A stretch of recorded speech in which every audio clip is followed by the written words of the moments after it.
নিঃস্ব অবস্থায় কি দোয়া করতে পারেন একজন মানুষ, এই দোয়াটা শিখে নেন, ইনশাআল্লাহ আপনার জীবনের সমস্ত সংকট কেটে যাবে ইনশাআল্লাহ। আমি নিজেও এই দোয়াটা বেশি বেশি করার চেষ্টা করি। দোয়াটা হচ্ছে, মুসা আলাইহিস সালাম একটা গাছের নিচে হেলান দিয়ে বসলেন, বসে দেখলেন দুইজন মেয়ে দাঁড়িয়ে আছে দূরে, পানি নিতে পারছে না, লোকজন পানি নিয়ে যাচ্ছে, ওরা দাঁড়িয়ে আছে বেচারি। মুসা আলাইহিস সালাম গিয়ে বললেন, কি সমস্যা আপনাদের? এটা নিয়ে আপনারা আবার মেয়েদের সাথে কথা বলার চেষ্টা করেন, ঠিক আছে? তো মাহারাম গায়রা মাহারাম মেনে চলে। তারা বললেন যে আমাদের বাবা অনেক বৃদ্ধ মানুষ, আমরা পানি নিতে পারি না যতক্ষণ না আমাদের কম পানি নিয়ে চলে যায়। মুসা আলাইহিস সালাম তো একটু বললাম না, ফিজিক্যালি খুব স্ট্রং ছিলেন, থাকে না বডি বিল্ডার, সামনে গিয়ে কথা বলে সরো পানি নিতে দাও, তখন মানুষ একটু মূল্যায়ন করে না। তো মুসা আলাইহিস সালাম এভাবে পানি নিয়ে দিলেন এবং বাছুরদেরকে পানি পান করালেন, করিয়ে গাছের নিচে এসে বসে আছেন। বসে বসে তিনি দোয়া করছেন, এই যে দোয়াটা তিনি দোয়া করছেন, রব্বি, একটা নেক কাজ করলেন, নেক কাজ করলেন না, মানুষের উপকার করলেন, নেক কাজ করে এসে গাছের নিচে বসে দোয়া করছেন, আল্লাহ এখানে তো আমার খাবার পানি বাসস্থান কিছুই নাই, আমি কি করব? রব্বি ইন্নি লিমা আনজালতা ইলাইয়া মিন খায়রিন ফাকির, রব্বি ইন্নি লিমা আনজালতা ইলাইয়া মিন খায়রিন ফাকির। আবার বলেন, রব্বি ইন্নি লিমা আনজালতা ইলাইয়া মিন খায়রিন ফাকির। অর্থ হচ্ছে, হে আল্লাহ, তুমি তোমার পক্ষ থেকে আমার উপরে যে নেয়ামতগুলো দিবে, আমি এর জন্য ফকির হয়ে বসে আছি। আল্লাহ অর্থ বুঝে পড়বেন ভাই, নামাজ রোজা হজ জাকাত যাই করেন আল্লাহর ওয়াস্তে অর্থ বুঝে পড়বেন। অর্থ বুঝে পড়লে আপনার ইবাদতের স্বাদ পাবেন, তৃপ্তি পাবেন, আল্লাহর সাথে কানেকশন হবে, আল্লাহর নূর পাবেন, মাআরিফত পাবেন, সত্য স্বপ্নও দেখবেন তখন ইনশাআল্লাহ। তখন সত্য স্বপ্ন দেখবেন ইনশাআল্লাহ। আল্লাহ পাক তৌফিক দান করে দেন। এবার আল্লাহ পাকের সাহায্য নেমে আসলো, ওই দুই মেয়ের মধ্যে একজন হেঁটে হেঁটে চলে আসছে। এবার এই মেয়ের হাঁটা সম্পর্কেও কোরআন কথা বলেছে, সুবহানাল্লাহ। এই মেয়ে কিভাবে হেঁটে এসেছে এই হাঁটার বর্ণনাও কোরআন দিয়েছে। কোরআন বলেছে এই মেয়ে হেঁটে আসছে লাজুক পায়ে। এখন আপনি এই পুরো ওয়ার্ল্ডের মেয়েদের হাঁটা দেখেন, লজ্জা আছে? তাহলে মেয়েদের সাথে লজ্জা একটা গভীর সম্পর্ক আছে।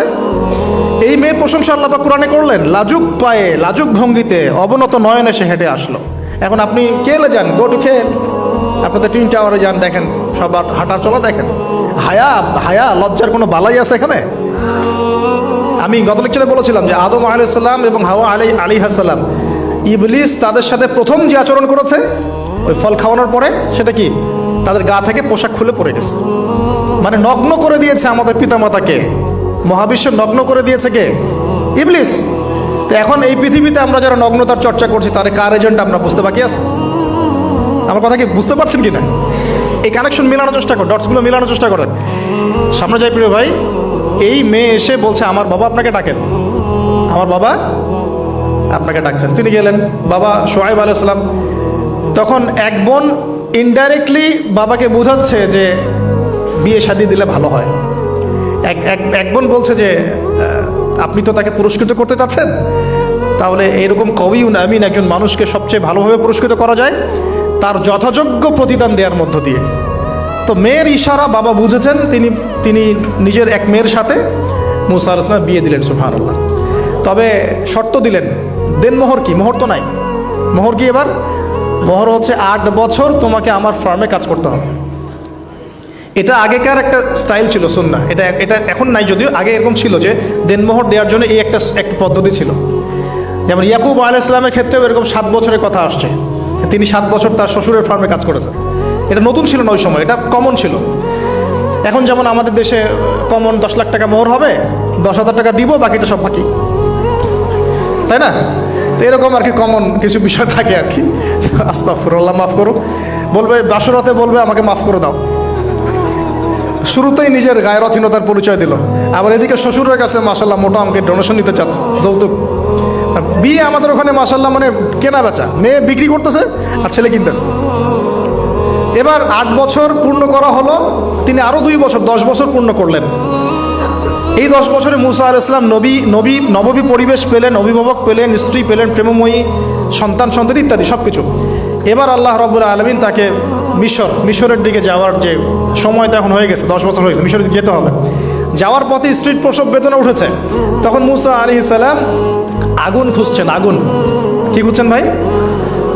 আগুন খুঁজতে তুর পাহাড়ের ওখানে গিয়ে দেখছেন যে আগুন গাছে জ্বলছে। সবুজ পাতার উপরে আগুন, তিনি অবাক। এই সময় আওয়াজ আসলো, বিসমিল্লাহির রহমানির রহিম, ইন্নী আনা রব্বুক ফাখলা'না আলাইক ইন্নাকা বিল ওয়াদিল মুকদ্দাস তুয়া।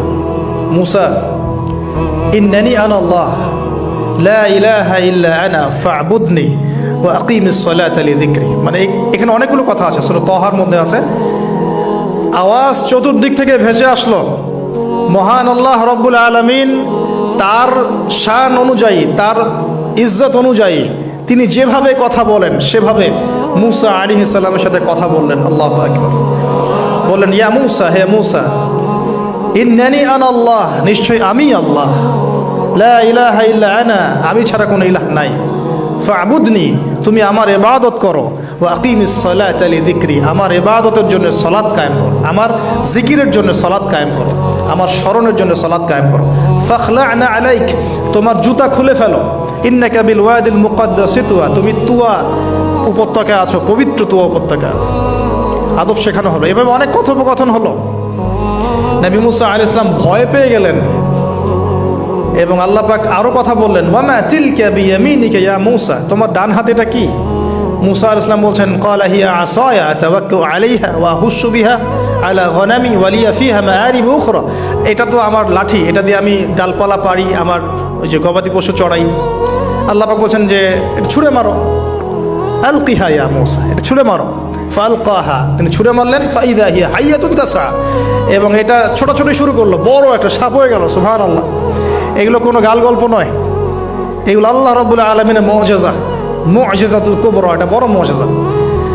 তিনি পিছনের দিকে দৌড়ানো শুরু করলেন সাপ দেখে, খাইফা ইয়াতারাক্কাব, মানে ভয়ে দৌড়ানো শুরু করলেন। আল্লাহ পাক বলছেন, লা ইয়াখাফু লাদাইনাল মুরসালিন, আমার কাছে রসুলগণ ভয় পায় না, তুমি ভয় পেও না, তুমি ওটাকে ধরো পিছন থেকে, সেটা আবার লাঠি হয়ে যাবে। পিছন থেকে হাত দেওয়া হলো, লাঠি হয়ে গেল। সুবহানাল্লাহ। এবার বলছে যে তুমি তোমার বগলের নিচে হাত ঢুকাও। মুসা আলাইহিস সালাম বগলে হাত ঢুকালেন, বের করলেন, হাত থেকে টর্চ লাইটের মতো আলো বের হওয়া শুরু। এটা দ্বিতীয় নিদর্শন। কেন দেয়া হলো নিদর্শন?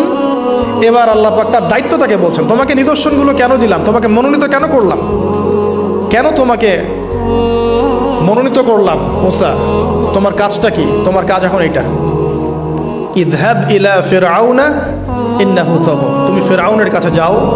ফিরআউন সীমা লঙ্ঘন করেছে, মনে আছে ফিরআউনের কথা? সীমা লঙ্ঘন করেছে। তখন মুসা আলাইহিস সালাম তার অপারগতা প্রকাশ করছেন এভাবে, তিনি বলছেন, আল্লাহ, আমার তো জিহ্বায় জড়তা আছে, আর আমি তো ওখানে এক ব্যক্তি, আমার খুনের অভিযোগ আমার কাঁধে, আমি এখন কিভাবে কি করব আল্লাহ? তখন আল্লাহ রাব্বুল আলামিন বলছেন, এই দোয়াটা করো। কোন দোয়া? মুসা আলাইহিস সালাম বললেন, রব্বি ইশরাহ লি সাদরি, হে আল্লাহ, আমার বক্ষ প্রশস্ত করো, ওয়াসসির লি আমরি, আমার কাজকে সহজ করে দাও, ওয়াহলিল উকদাতাম মিন লিসানি, আমার জিহ্বার সমস্ত জড়তা দূর করে দাও, ইয়াফকাহু কাওলি, যাতে মানুষ আমার কথা বুঝতে পারে। আর আমার সাথে আমার পরিবারের মধ্য থেকে ওয়াজআলনি ওয়াজিরাম মিন আহলি, আমার পরিবারের মধ্যে একজন ওজির আমাকে দাও, সাথী। হারুন আখি, আমার ভাই হারুনকে দান কর। সুবহানাল্লাহ। হারুন আলাইহিস সালামকে নবুয়ত দেওয়া হলো, দুজনকে আল্লাহ পাক এখন বলছেন, ইযহাবা ইলা ফিরআউন, তোমরা দুজন এখন ফিরআউনের কাছে যাও। ফাইন্নাহু তাগা ফাকুলা লাহু কাওলান লাইয়িনা, তবে তাকে গিয়ে কর্কশ ভাষায় কথা বলবে না, নরম স্বরে কথা বলবে। দায়ীদের এখানে সুন্নাহ, দায়ীদের জন্য শিক্ষা আছে, দায়ী আলেম যারা মুবাল্লিগ তাদের শিক্ষা আছে। ফিরআউনের সামনে গিয়ে দাওয়াত দিলেও কিভাবে দিতে হবে? ফাকুলা লাহু কাওলান লাইয়িনা, নম্রভাবে কথা বলো। লাআল্লাহু, কেন নম্রতার সাথে? লাআল্লাহু ইয়াতাযাক্কারু আও ইয়াখশা, হয়তোবা নম্রতা প্রদর্শন করলে সে উপদেশ গ্রহণ করতে পারে, অথবা সে আল্লাহকে ভয় করতেও পারে। আল্লাহ পাক তো আগে থেকে জানেন সে ঈমান আনবে না, তারপরেও আমাদের আদব শিখাচ্ছেন আল্লাহ পাক এখানে। তারা দুজন চলে গেলেন, দাওয়াত দিলেন। ফিরআউন মশকরা করছে, ওয়ামা রব্বুকুম ইয়া মুসা, তোমাদের দুজনের রব আবার কে? হ্যাঁ, মুসা আলাইহিস সালাম বুঝাচ্ছেন, রব্বি আল্লাযী, আমার রব সেই রব যিনি জীবিতকে মৃত করেন, মৃতকে জীবিত করেন, ইত্যাদি। মানে যার হুকুম ছাড়া একটা গাছের পাতাও নড়ে না, যিনি মাটি থেকে সব উৎপন্ন করেন, বৃষ্টি বর্ষণ করেন, সব বুঝালেন। ফিরআউনের বক্তব্য তখন এটাই ছিল, তোমাদের কাছে কি কোন নিদর্শন আছে, কোন আয়াত নিদর্শন আছে? হ্যাঁ, নিদর্শন আছে। কি? লাঠি ছুঁড়ে মারলেন, সাপ হয়ে গেল। এখন ফিরআউন বলছে, এটা তো জাদু, এটা কি? আমার জাদুকররা ওটা পারে, জাদুকরদেরকে ডেকে না হলো, জাদুকররাও লাঠি ছুঁড়ে মারলো, সাপ হয়ে যাচ্ছে। কিন্তু এই বড় সাপ ওদের সব সাপকে খেয়ে ফেললো। তখন ফেরাউন কিন্তু ভয় পেয়ে গিয়েছিল। এরপরেও এই হাত বের করে আলোর এই নিদর্শন দেখানো হলো, তাওহীদের দাওয়াত দেওয়া হলো, ফেরাউনকে ভয় করতে বলা হলো, ফেরাউনকে সতর্ক করা হলো যে আমার রব, আপনার রব, সবার রব হচ্ছেন আল্লাহ। সব কিছু বোঝানো হলো, কিন্তু ফেরাউন এই কোনো কথাই গ্রহণ করলো না।